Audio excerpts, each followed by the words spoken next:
This panel that we're about to have is called Strong Pathways to College, and a discussion about making sure that underrepresented students have a pathway to college. This is going to be kind of an interesting two-part panel. Part one is focused on things outside of the classroom, specifically around affordability and financial aid. Then we're going to take a little break. Actually, not a break. We're just going to have a switch.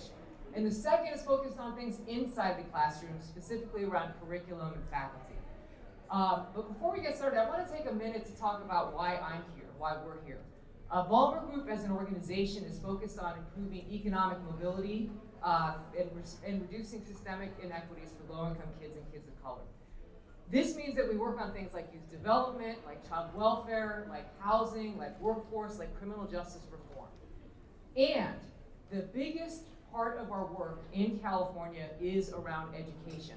And that's the full sweep of education from early childhood through K-12 all the way through post-secondary. And that's because, of course, we know, as all of you do, that a quality education, including college, is the most important lever to help kids move forward and towards economic mobility. We are proud supporters, as has been mentioned, of the Campaign for College Opportunity. There is just no other organization that is doing more for low-income students and students of color who are trying to get to and through college.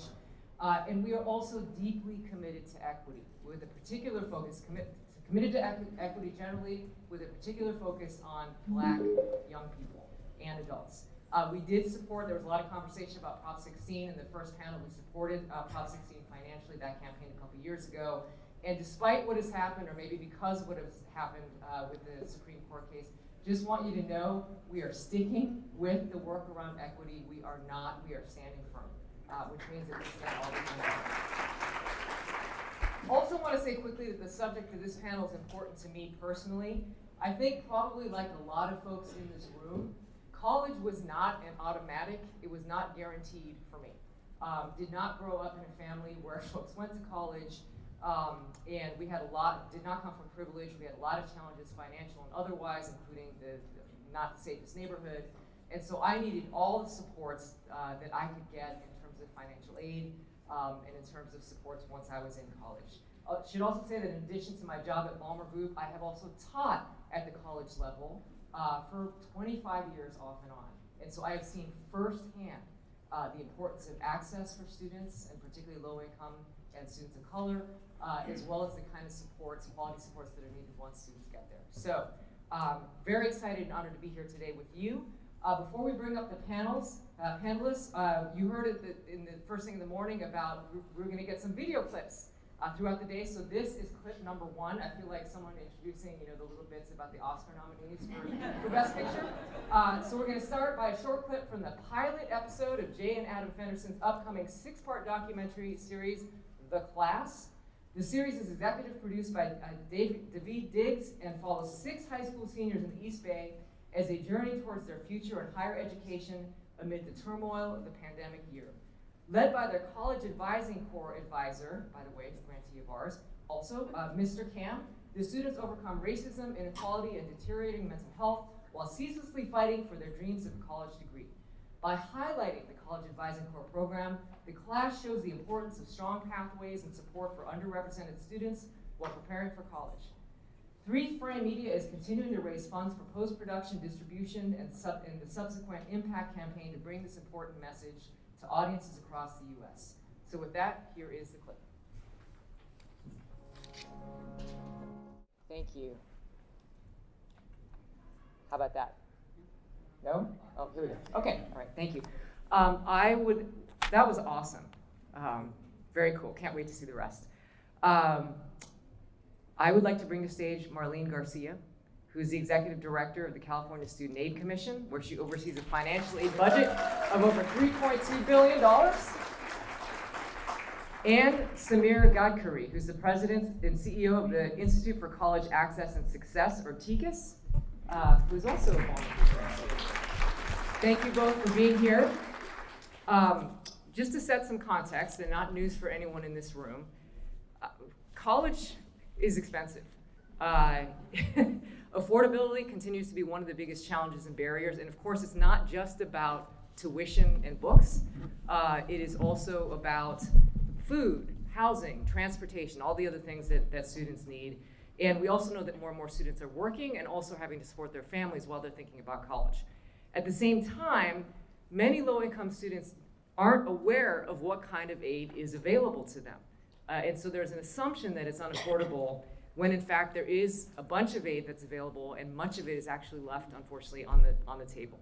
So starting with Marlene, can you tell us a little bit, what exactly is the California Student Aid Commission, and what is it doing to ensure students in high school know what's available to them in terms of financial aid?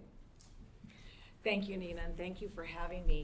So the California Student Aid Commission is the largest state financial aid system in the country. As a matter of fact, as mentioned, we have close to a $4 billion budget, $2.4 billion of that for the Cal Grant, which is our signature financial aid program. But what we do in California that most other states don't do, we have a needs-based system that is an entitlement. And that entitlement is critically important to send a message to students about what's available for them, especially those first generation students like myself, like many of you, who really come into their high school and senior year wondering whether or not that's really for me. And so what we've done in California, which is we've joined about a dozen states around the country by adopting a universal financial aid application requirement. A lot of people criticize this initiative because they said it doesn't have teeth. It doesn't, what happens if a student doesn't comply or a district doesn't comply? What are you going to do about it? And we said, we're not going to be the universal FAFSA or California DREAM Act police. But what we do believe in is that setting a clear expectation was an incredibly important first step. And that step is this.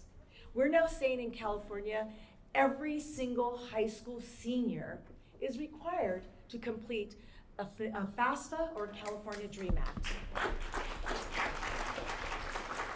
And why is that important? It is important because we were talking earlier about structures and systems that are designed to keep people out. Well, there are a lot of K-12 professionals, educators who do a phenomenal job beyond the scope of their jobs helping students one by one. But what we don't have are systems to support all students who are in their senior year to know that there is an opportunity for them beyond high school for traditional 4-year education, 2-year education, micro-certificate credentials, and they don't know that. So this is the first step in saying to every single student, you are eligible for financial aid, and there is a pathway for you. Now, there's a lot of work that needs to be done in clarifying those pathways, but we at the Student Aid Commission have been working really, really hard to reach all students, and we've been spending a lot of time focusing on students that are not A through G. Because if you think about it, if you self-identify as I'm A through G, you're already on the radar scope of the counselors and teachers. They're going to be supporting you, and it's still hard, but they're going to be supporting you. Let's just say you're not A through G, or you didn't do well in A through G, or you didn't complete A through G. You're not on anyone's radar scope when it comes time to apply for college or to apply for financial aid. So we have been making a concerted effort to figure out how to communicate better to that student, and those are the students who have had persistent gaps in completing the FAFSA. But I think the bottom line is at the Student Aid Commission, we're trying to think about systems and structures that meet students where they're at. As a state agency, some people have criticized us and said, you're not behaving like a state agency. And I said, good, because what we want to represent the very constituency we're supposed to serve, students. So we're very student-centered. We take a human-centered approach to design, and we really are learning a lot about how poorly we communicate to students and communicating to them as if they're this monolithic group, and we all know they're not. And we do an even poorer job communicating with adults in the workplace. And so I have more to say about that, but that's a whole other conversation. But that's what we're committed to. I will just end with this first year of the universal FAFSA requirement, it made a difference. We went from 68% FAFSA California DREAM Act completion to 74%. 3 out of 4 high school seniors completed a financial aid form. We had the fastest rate of growth in the entire country. And we also saw an increase, a dramatic double-digit increase in community college students who normally, they're the ones who get left behind. You know, after the March 2nd deadline for students attending a four-year institution, people forget about, well, what about the community college students? And they have until September 2nd. We have really drilled down and tried to ensure that we're reaching them and that we're communicating to them that you have many, many pathways and options.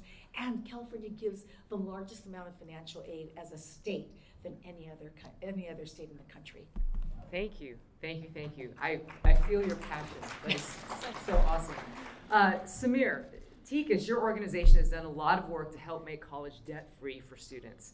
You discussed doubling the Pell Grant, increasing funding for minority-serving institutions, and expanding free college and open access institutions.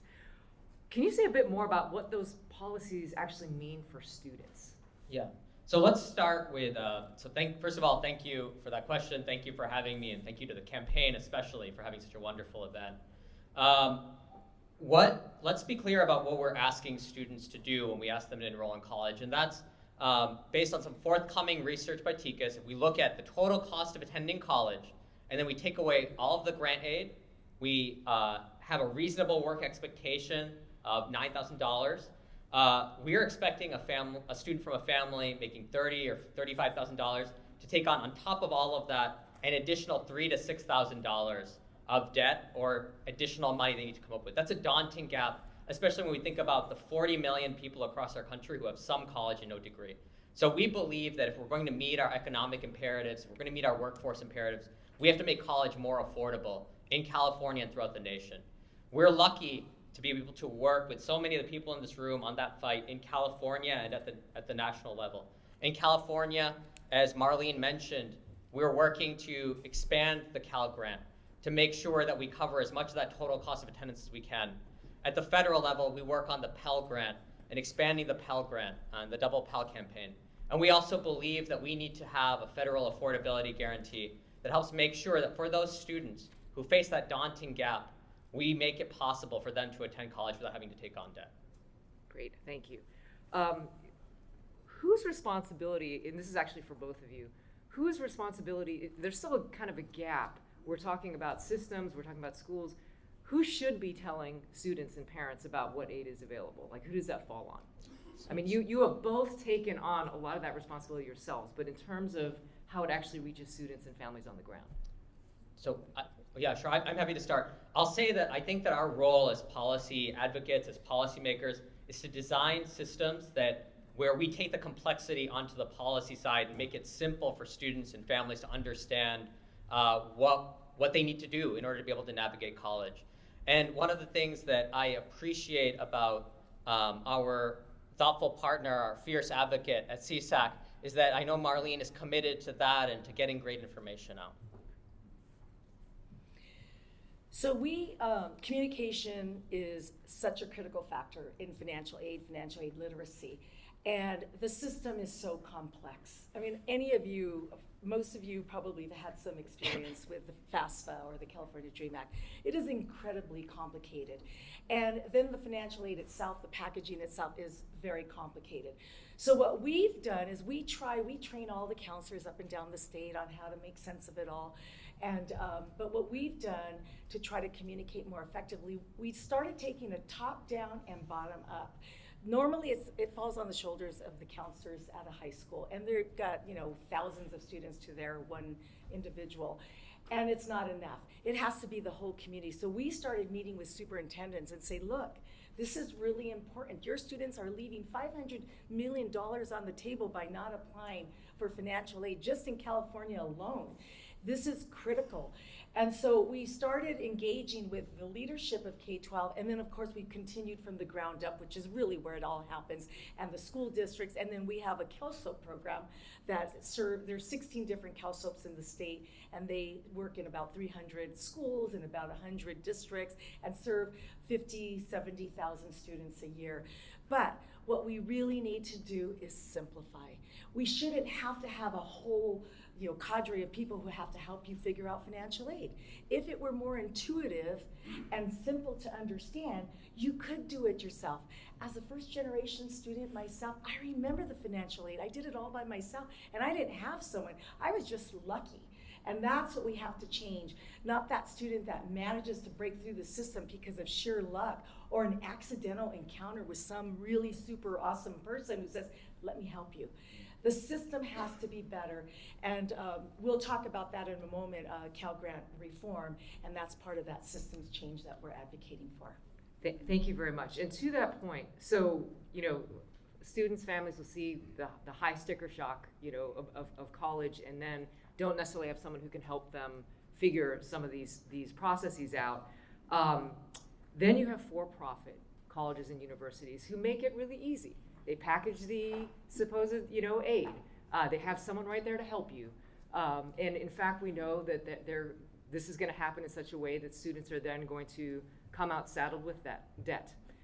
What are you doing, or what needs to be done to help regulate that kind of situation so that students are not coming out with that kind of burden? Yeah, I think that it's all too often the case that we have colleges that either are engaged in outright fraud or abuse of students, misrepresenting their what students are going to get, or just saddling them with a ton of debt that they're simply not going to be able to repay. And we've seen that time and again that has been concentrated in the for-profit sector, in the colleges that spend tons of money on marketing and less on education. And what we are lucky to be living in is an era where we have an administration that understands that.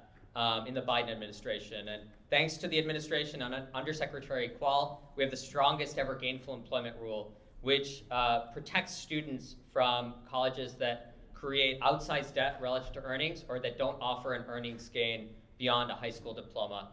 And so we're glad to have that baseline protection, but we're also glad to be working in California to protect students from some of that fraud and abuse in terms of colleges that would leave them worse off. Great, thank you.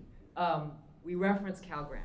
So last year, the governor and legislature approved a major change to the Cal Grant program that would add 100,000 new students to the Cal Grant rolls. Can you tell us more about these changes with the Cal Grant program, how they address the current equity blind spots, and what else needs to be done?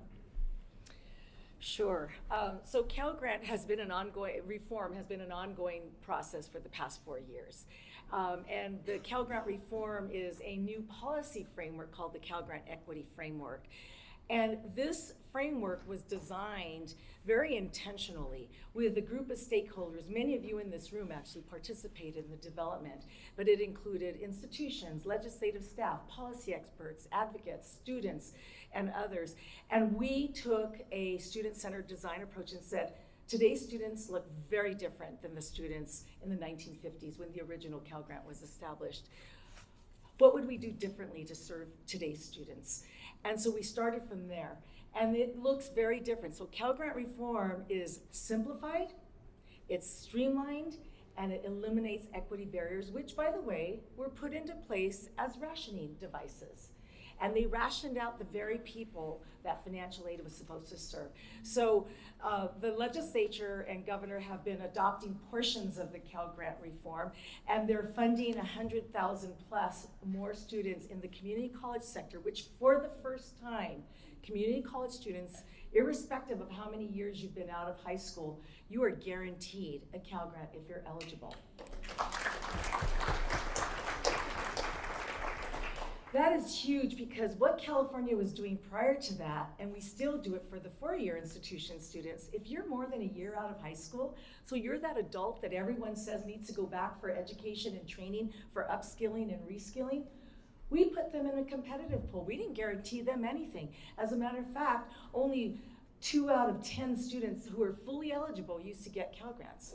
So where are we now? We are now, the legislature and the governor actually codified the entire Cal Grant equity framework. But we have the final funding installment that needs to be implemented.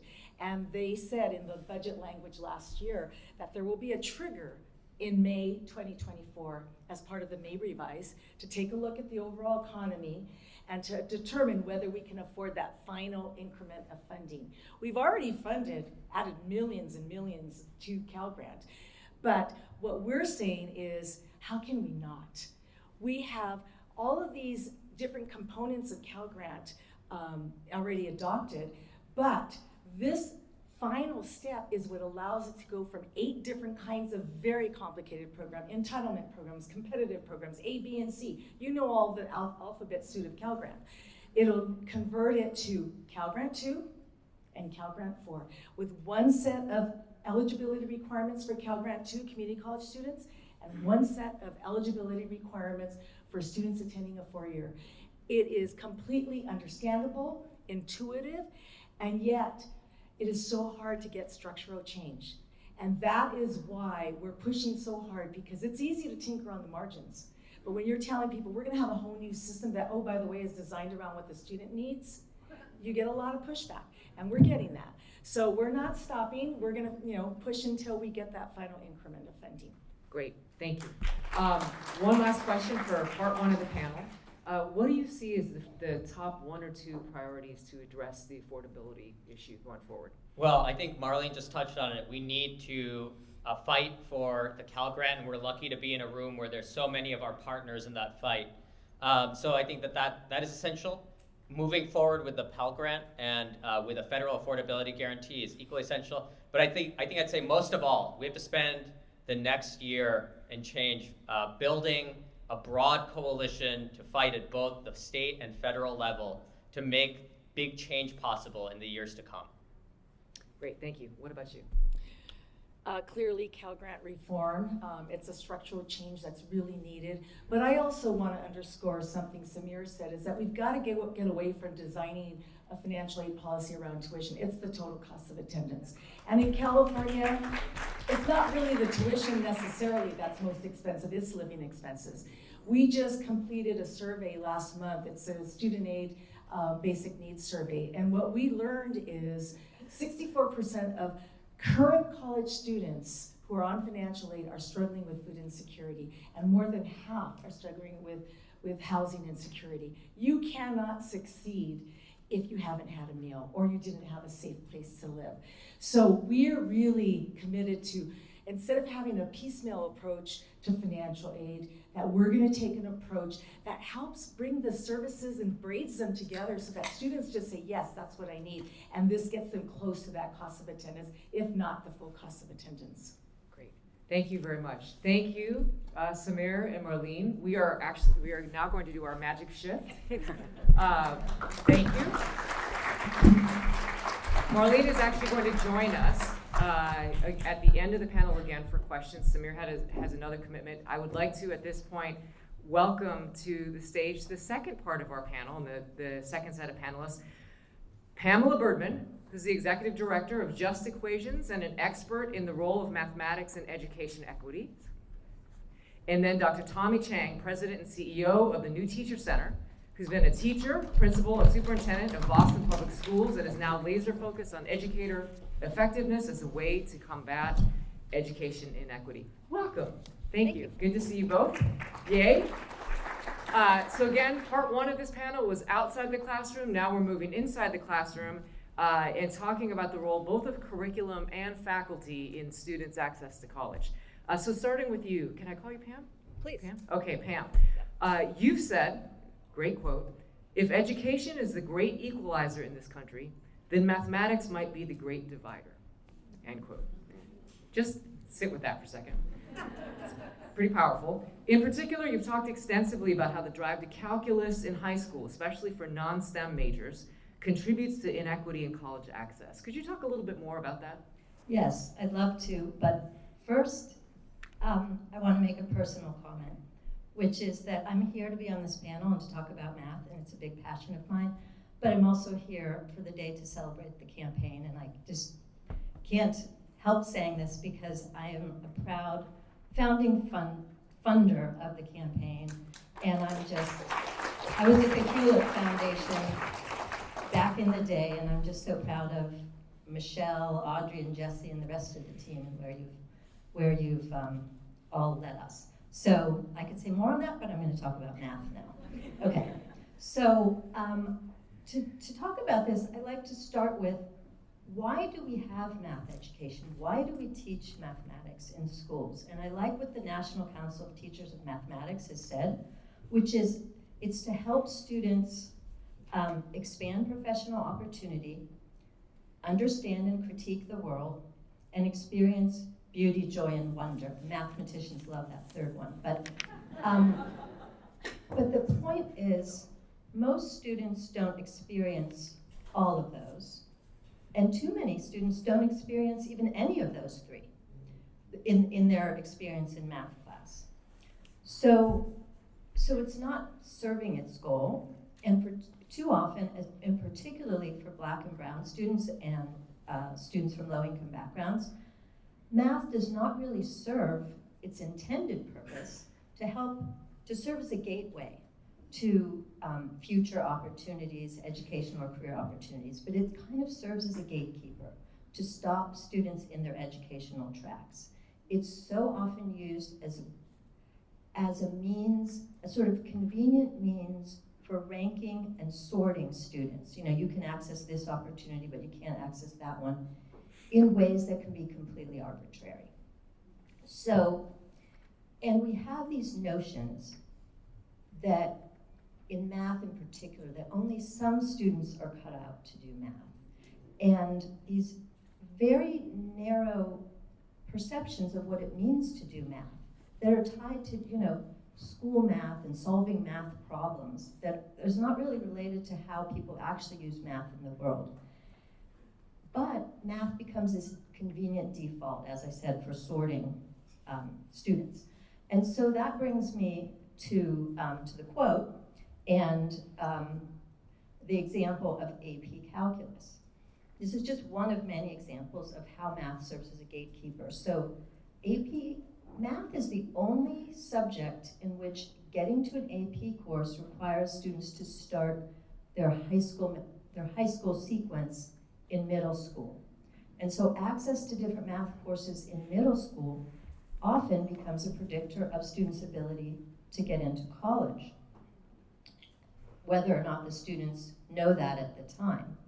So, and we surveyed admissions officers, and even though almost no colleges have calculus as a requirement, many do favor it and prefer to see it on students' transcripts, even for students who are not going to go into a major that requires calculus, and maybe going into a major where they would be better served by a course like statistics or data science or discrete math or others.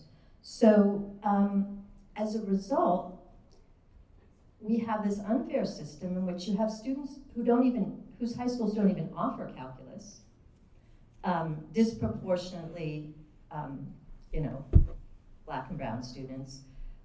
And you also have students whose schools offer calculus but have been basically tracked out of it starting in middle school. And so that is why we talk about math as the great divider and why we are working to change that.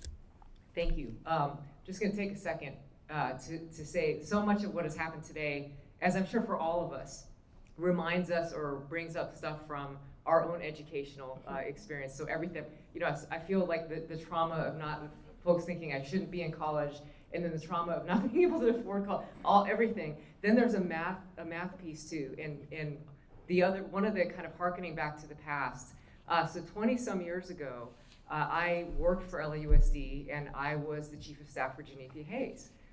So Dr. Ott, you were, I forgot whatever high level position you had. I'm sure you don't remember me, but I thought you were, just incredibly powerful, and you scared the shit out of me.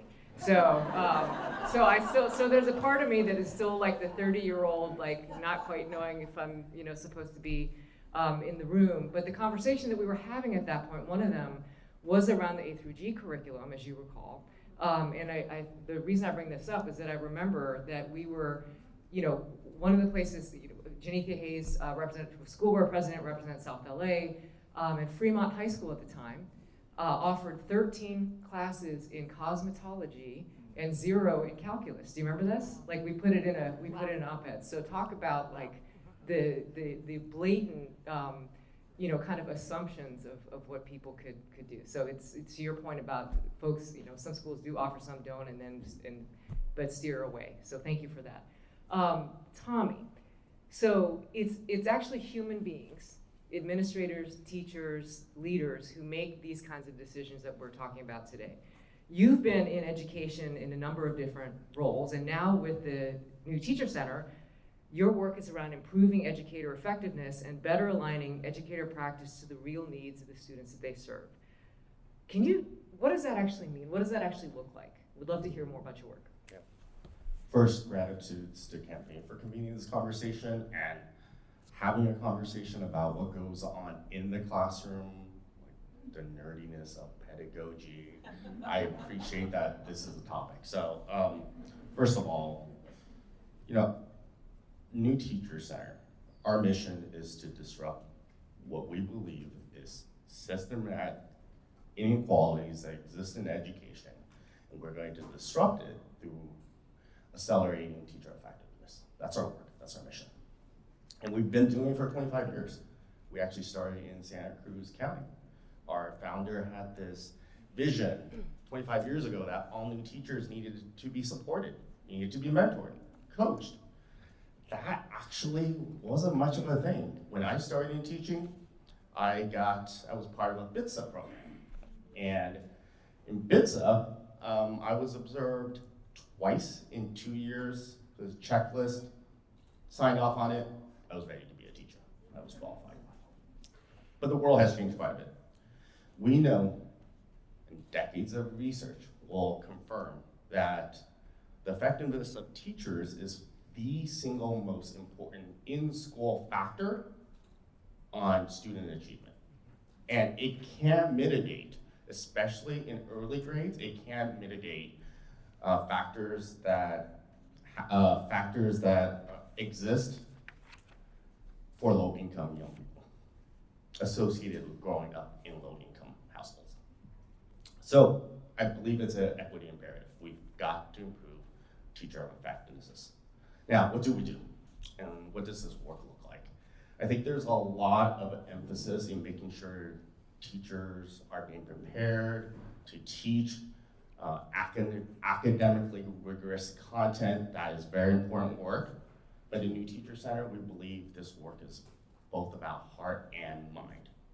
And so that means we believe, yes, students need to be engaged with complex text, academic discourse, they need to be doing cognitively demanding tasks. But we also believe the work of transformational social emotional learning is important. And what that is, it's developing skills in young people, such as self-awareness, agency, collaborative problem solving, responsible decision making. It is both. It's both about relationships, and it's also about academics. We've been doing this work for 25 years in this space, and I think the research is now catching up. And I often share this story about coming to school. I'm an immigrant, came to this country, my first day of school in America, about 5-6 miles that way. I was punished on my first day of school by a PE teacher who gave me some instructions in English. I didn't understand those instructions. And he punished me by lifting me up by my arm and throwing me from my first grade classroom and saying, don't let this child back into PE class. And that began a process of racial, cultural, and linguistic suppression. I also grew up in a time in California where it was all about 100% English. So my parents wanted me to speak English as quickly as possible, so that meant sitting me in front of a TV, not speaking Taiwanese and Mandarin to me, making sure I pray like an American, and they were Buddhists, so praying like American meant going to a Protestant church. And now, today, I can have a conversation with my mom about what I did over the weekend, but if I had to explain to her, what do I do as CEO of New Teacher Center? I couldn't do that in Taiwanese. I could probably do it in Spanish, but I couldn't do it in Taiwanese.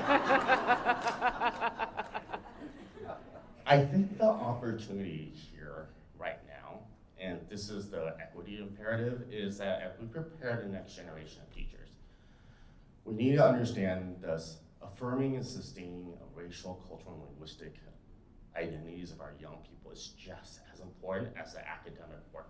It goes hand in hand. And our opportunity, especially in this city, in this state, in this nation, is like the world's global diversity lives within our borders, lives within our nation. Like, we need to be sustaining that diversity. We shouldn't be suppressing it. We shouldn't be working hegemony. We should be working on diversity of race and culture and language and how we work together. We've got to move towards that. And I believe that's a role. Let me ask you a follow-up question, then I want to turn back to you with it. But just following up on that, one of the things that we do at Ballmer Group, a major focus of ours in the education space, is around diverse teacher pipeline. So having more educators in the classroom, as well as other school folks, professionals, all the way up and down, that are reflective of the students that we serve. Yes. And again, with a particular focus on Black teachers, but not just Black teachers. Yeah. How can we encourage, incent more teachers, more folks going to teaching who are more reflective of the students and the communities we serve? Yeah, I think that we have to think of it in different ways. Number one, we have to acknowledge that our teachers right now don't reflect. In LA more, but nationally do not reflect the racial, cultural, and linguistic identities of our young people. That's our current state.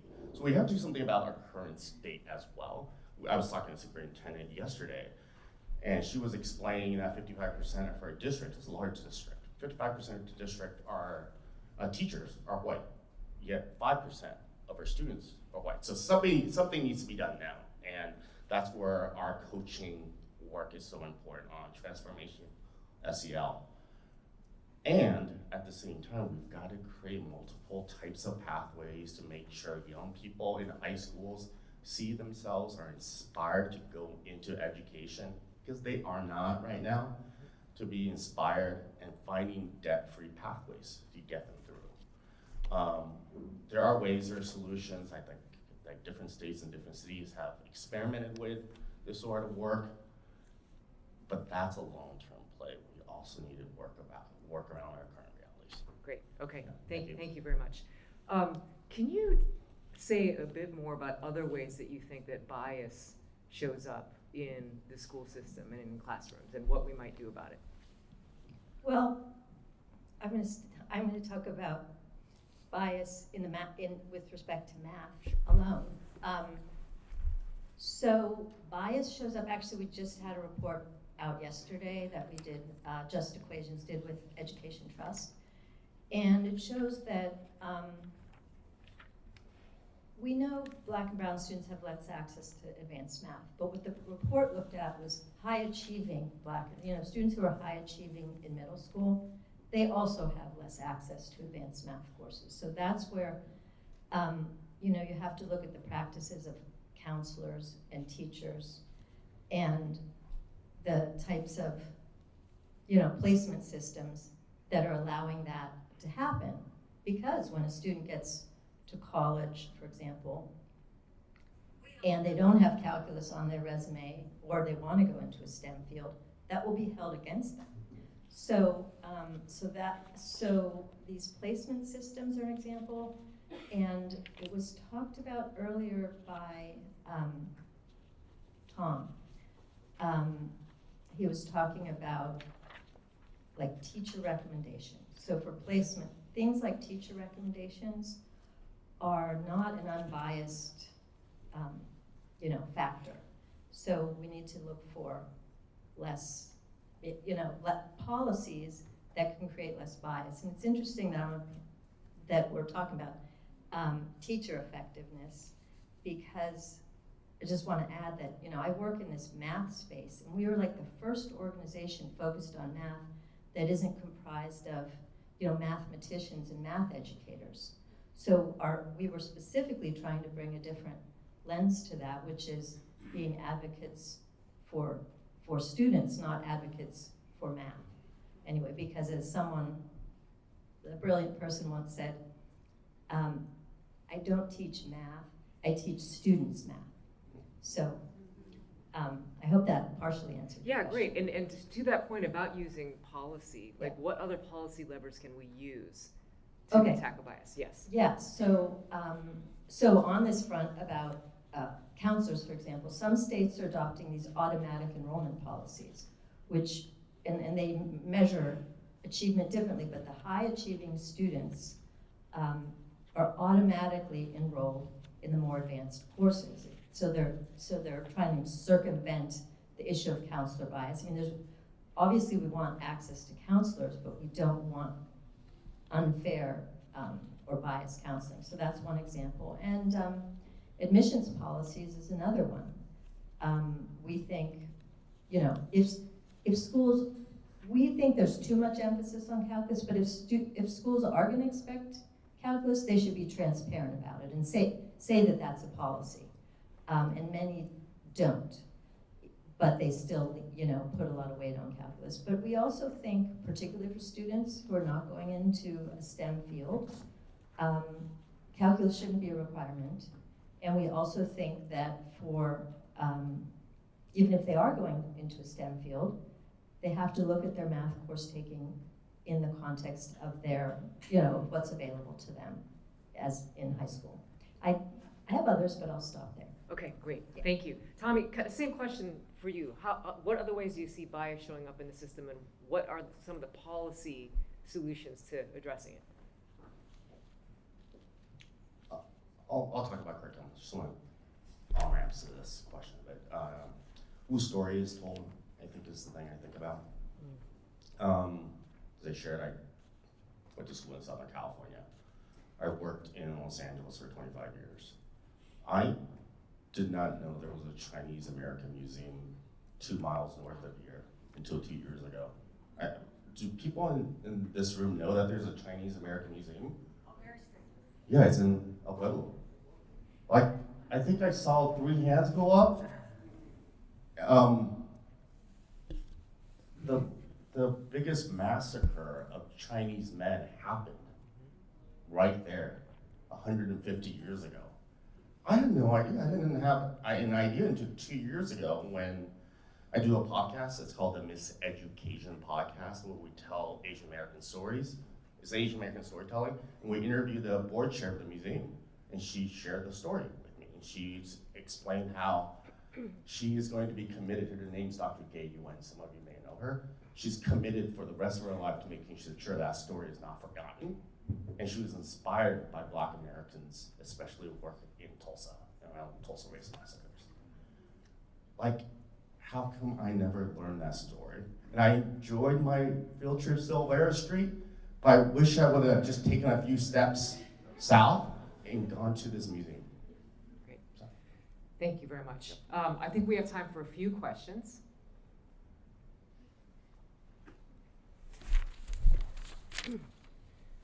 Oh, and Marlene is coming back up. Yes, thank you. Sorry, we've had a lot of moving parts with this panel, so thank you very much. Okay. Oh, great. Thank you. This is actually a question I was going to ask, so I'm glad it's coming from the audience. There seems to be a reckoning amongst younger people that college isn't necessarily the most ideal path for future growth, nor the best avenue for upward mobility.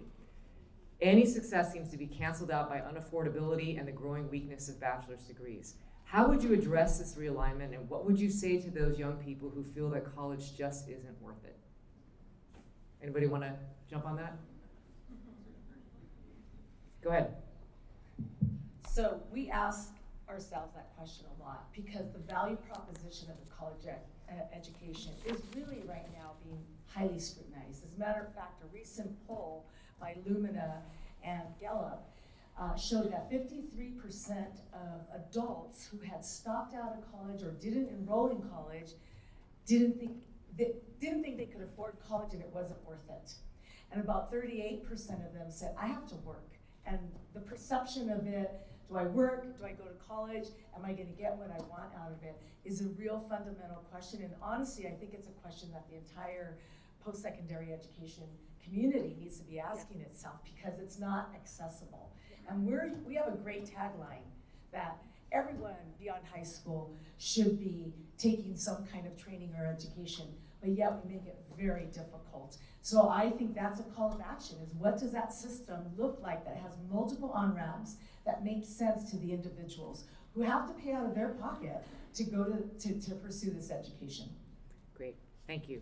Pam Birdman shared that math preparation for high school students starts early in the high school career. Actually, I think it's in middle school, right? Middle school. How should we think about math requirements for transfer students? Do transfer students face similar hurdles and considerations as they enter community college?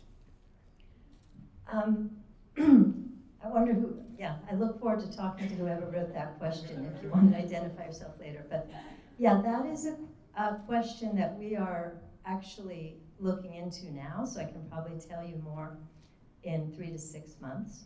But what I can say is that there are hurdles.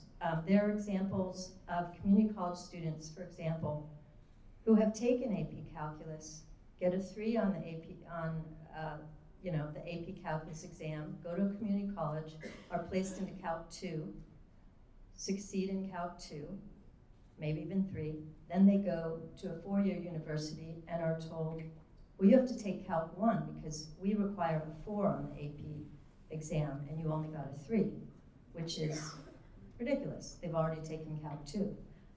So, that's one example. The other issue is how prerequisites. So we talk about calculus as a requirement, but often in the community colleges, students don't start with calculus. They are placed into a series of prerequisites, such as college algebra, pre-calculus. Some have even more than that. They're college level, but they don't really apply to the degree when a student transfers. So this is another thing that we are looking into, and I look forward to talking to anyone else here who wants to talk about that. Great, thank you. Dr. Chang discussed the need for debt-free pathways to the teaching profession. Can policymakers be convinced that financial aid changes the return on investment equation, and how do we go about making that case? It's actually kind of for you, even though reference of you, Yeah, whoever wants to take it. One of the fundamental reasons teachers don't enroll in the credential programs is cost. Because a lot of the programs require full-time work and it's extremely difficult. So that's a key factor in attracting more diversity. What we have is, first of all, we don't offer much financial aid for any graduate programs. It's all undergraduate, with the exception of teachers. We do have the Golden State Education Teacher Grant Program, which gives students $20,000 up front for their program, and then they have to work 4 years or so in some kind of a designated type of high-need K-12 school. It's pretty liberal, so it's easy to meet that requirement. But what we find is that's only $20,000. If you're working full-time in a school, that's not enough to sustain you with your basic needs. So it's money, and there are different resources, but they need to be braided together for those teacher candidates to be able to identify the different disparate sources of funding that are out there. And again, it's about bringing the resources to the students and not having the students jump through the hoops to find the resources. Okay, to that point, following up on that, at CSAC and being student-centered, is there a way to ask for a unilateral approach to financial aid offices, specifically in community colleges, to have the housing designation be whatever provides the maximum amount of support? I'm not sure. Go ahead. I think the question is asking because you get different kinds of cost of attendance funding of how much it's supposed to cost you if you go to college, if you live at home, if you live in an apartment, if you live on campus. And so I guess the question is asking which of those categories would give me the most money. I'm not sure I would approach it that way. I think I would look at what is your situation that will maximize the resources you have available to you, and what can we do to ensure you get that full cost of attendance in a variety of grant aid and not front-loading loan aid. Great, thank you. What is being done to address the disconnect between high school calculus and college calculus? Too little is being done about that, honestly. What we know is the vast majority of students who take calculus in high school end up, when they get to college, 19% who have taken calculus go on to Calc 2. And if they take an AP calculus, it's supposed to be Calc 1. The rest of the students either repeat calculus, they take a lower level course like pre-calc, or they take a course like statistics or some other course, which is probably what they were really interested in the first place, but they took calculus just in order to get into college. So too little is being done about it, but there is increasing attention to the need to do something about it. And we had a report with the campaign, and we raised the question. We said, we think colleges should look at if they're giving bonus points to courses that actually don't allow a student to,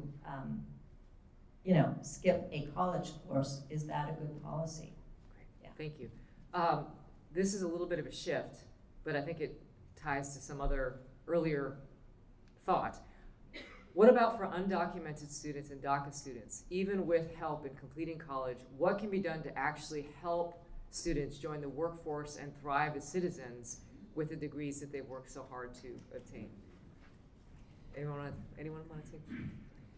Okay. I'll be brief on this one. This is probably the issue that is most concerning. It hits to the core. We, as the state of California and the country, we subsidize education for K-12. We subsidize education now for higher ed with AB 540. We provide financial aid, and then you graduate from college. If you're non-DACA, then we say you can't work. So if we don't think we're sending a chilling message to undocumented students or non-DACA students, when we're now seeing a spiral decline in applications for college amongst undocumented students, that's a pretty rational thought process. If they're saying, why am I going to go through all this if I can't even get a job? I have to be entrepreneurial and start my own business, and where am I going to get the capital? Those are really, really important questions that we need to think about. Great, thank you. With that, we are going to close our panel, and if you could please thank Pam, Dr. Chen, Tommy. Thank you all.